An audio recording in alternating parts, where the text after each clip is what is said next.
Moldova is a small country in the midst of trade and invasion routes and surrounded by larger neighbours. Like others, it's feeling the pull of East and West. So, which direction has it come from and which direction is it going to? Join me, Jan Darasz, for How We Got Here.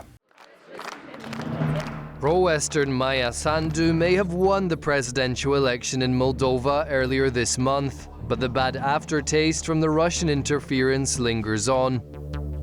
The National Prosecutor's Office has since decided to take the head of the Moldovan Parliament's legal department and the border guard officer accused of spying for Russia to court.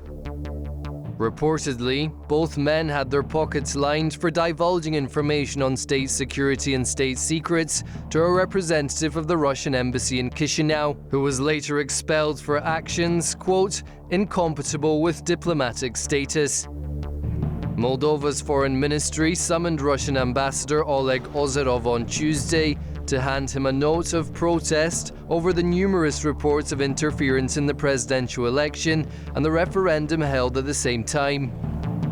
The nationwide constitutional referendum held in Moldova last month proved that most citizens want the country to amend its constitution to include the Moldovan citizens' wish for European Union membership. With the constitutional amendment, it will be much more difficult for future governments to shift the country away from its pro-European trajectory.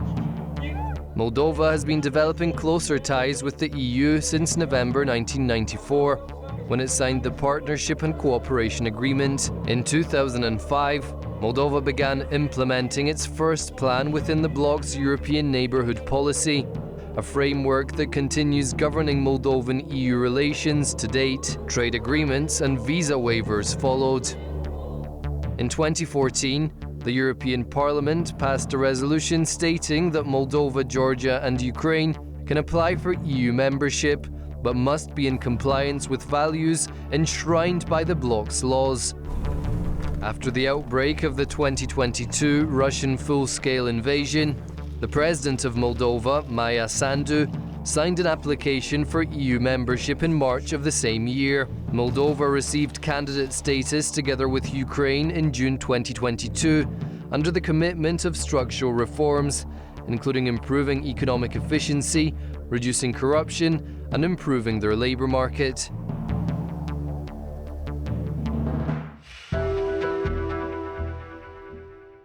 My guest today is Oktawian Milewski, an author and a political scientist and a specialist in Moldova and Eastern Europe. Welcome to the programme. Hello, thank you for inviting me. Great to have you. The Moldovan elections, the second round finished recently with a victory for Maia Sandu, a pro-EU candidate. But there are two forces which seem to be perhaps not splitting, but influencing Moldova. One is a Russian-orientated one, and the other one is a Western-orientated one. You spoke in one of your interviews about the influence of the Moldovan diaspora voting for the West, and counter-influence of the Russian-speaking diaspora voting for pro-Russian candidate. Is this an accurate description of what went on, or how do you view it? The reality is even more complex, but starting from the diaspora aspect, in this election, the diaspora, the Western diaspora, proved to be something which Moldova never was aware of having. This is Moldova's only strategic depth now, because it gave this incumbent power in Chișinău, which is pro-Western, genuinely pro-Western. The first time there is a genuinely pro-Western political power in Chișinău executive. It gave its last argument in this fight, in this conflict, hybrid war, frankly put, to keep the course.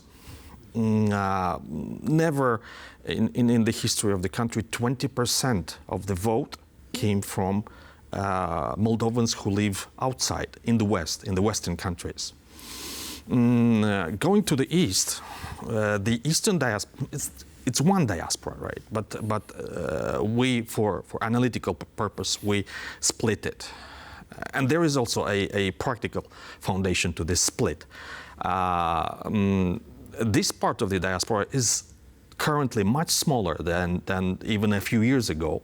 It is at most 70,000 people residing in Russia, being guest workers, gastarbeiter, as Russians call them. Many of them settled there, residents there, and they were instrumentalized in this election. But you cannot fight the Western diaspora, which counts approximately 1.1 million Moldovans, with 70,000 people, of which only approximately 20,000, maybe less actually, you as Russia were capable to instrumentalize, to use as a weapon, as an electoral weapon against the incumbent power in Chișinău. So we are speaking about totally different sizes.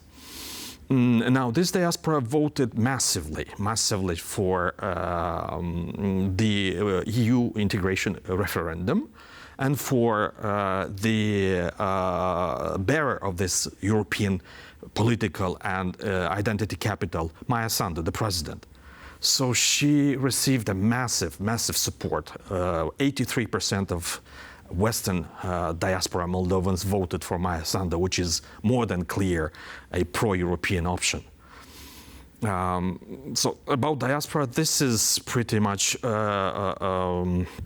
something which the empire, as I call it, the Muscovy and Russia, was not fully aware of its power. And I shall close with one more point, and namely that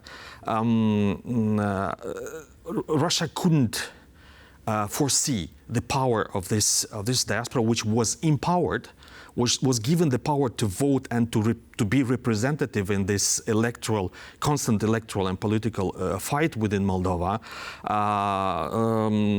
4 to 5 years ago, when it started to vote massively. And now the power, by opening the power, I mean the incumbents, the executive, by offering it 240 approximately voting sections abroad, it gave the possibility to this diaspora to feel its political power.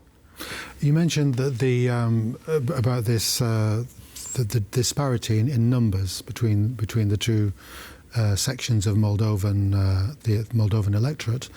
What are the impulses of one section of the country voting for the West and the other for the East? Is it based on sentiment, historic conditioning, or something that you described in your interview, that the actual pressure of the imperial Russian brainwashing, I suppose, operation? Obviously, we're speaking about different people, segments of the population thinking differently, obviously. Is it town and country? Yeah. That's it's a split personality, if you want. Although it's even more complex than that. It's hard to profile both voters, right? You could say that the pro-Russian voter is not in the diaspora, obviously. It is poor. It is more or less rural. Although there are a lot of rural Moldovans who voted for pro-European idea, equally, even more than that. It is usually from a minority which speaks Russian as native. This is the profile. It has been exposed for decades to an intensive daily propaganda machine. Intensive. And the elephant in the room. It is ready, this electorate is always ready to sell its vote. Yes, yeah. And this is what caused so much bewilderment, shock and awe in Chișinău during the first voting tour, because nobody expected that Russia would eventually buy 300,000 votes. Yes, cost them about. This is between 15 and 20% of the electorate, yes, of the voting a few electorate. pounds to sell the vote. Something unbelievable. how they managed to do it. And they were not aware that this is happening. They were expecting, okay, 100,000. It's a lot already, but not twice or three times this mass. While quickly going to the Western vote, and I mean, we should also not forget about the Moldovans who voted for Europe. They are not few, but the diaspora voter is not exposed to this kind of techniques, imperial techniques of winning you over.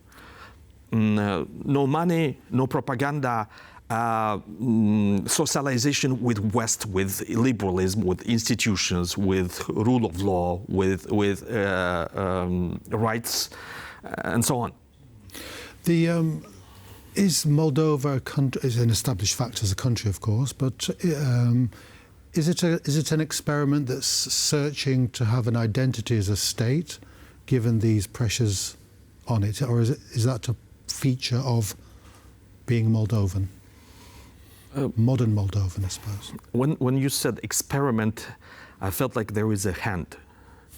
Somebody is doing something there to make this experiment in a laboratory to happen. I think it has a logic of its own. It happened for whatever reason. Obviously, there is a reason always. You can find it. You can go as deep as more than 2 centuries ago and said that this Moldovan experiment, the way we see it today, is the consequence of what happened in May 1812, when Russia signed a peace in Bucharest with the Ottoman port and annexed this territory, named it Bessarabia, and then objectified it. And this territory never participated in the formation of modern Romania, and it didn't acquire and internalized and formed through this Romanian identity that we know it and we see it in the country named Romania, right? And nowadays, when you see this society called Moldovans and so on, you would expect it to automatically switch to this Romanianness, which is not happening in this way. We have lots of examples. I very much want to answer your question, and I feel like I'm extending the understanding of this. But I have to go there because we are expecting them to automatically become Moldovans, only that Romanians. I'm sorry, but that doesn't happen in that way. These people passed through generations which lived differently in comparison to what, and institutionally thought differently, and reacted to different institutions, to different political messages, to contact with different polities. And that was an imperial area. Is Moldovan historiography latching onto this complex history of the country? Some historians, I personally know them, they are colleagues, not all of them residing in Moldova, by the way, would agree generally with this kind of narrative I was trying to just describe here. Others would adopt the Romanian school. This is the so-called unionist school, which says we just have Romanians there, so we shouldn't expect them to be anything else, just like us. This is not so. And it is obvious because these Romanians, and we were talking about this previously, and I shall refer to the census, which was organized this year. And according to the census, and this is very important data, there is approximately 1 million Romanian passports in Moldova. So these are Romanian citizens.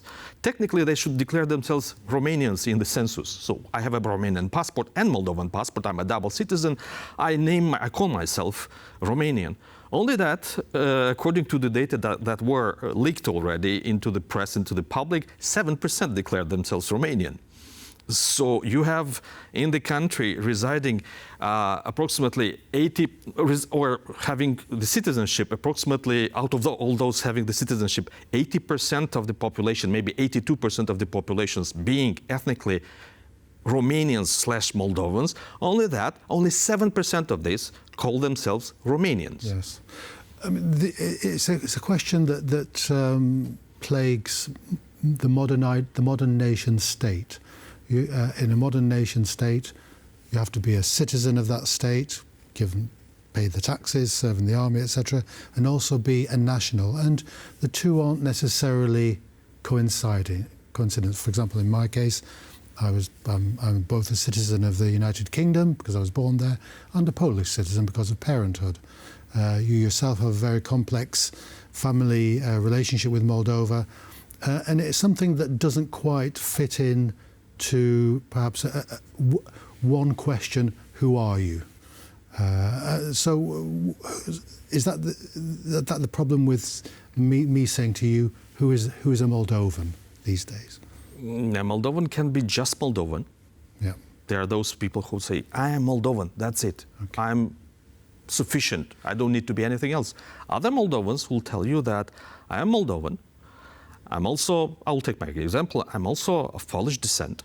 Yeah. I care about those roots. Identity, yes, a complex question in a nation state. Oktawian Milewski, thank you very much for coming on to the programme. Thank you for Great to have you. Fascinating discussion there. Join us next time for How We Got Here.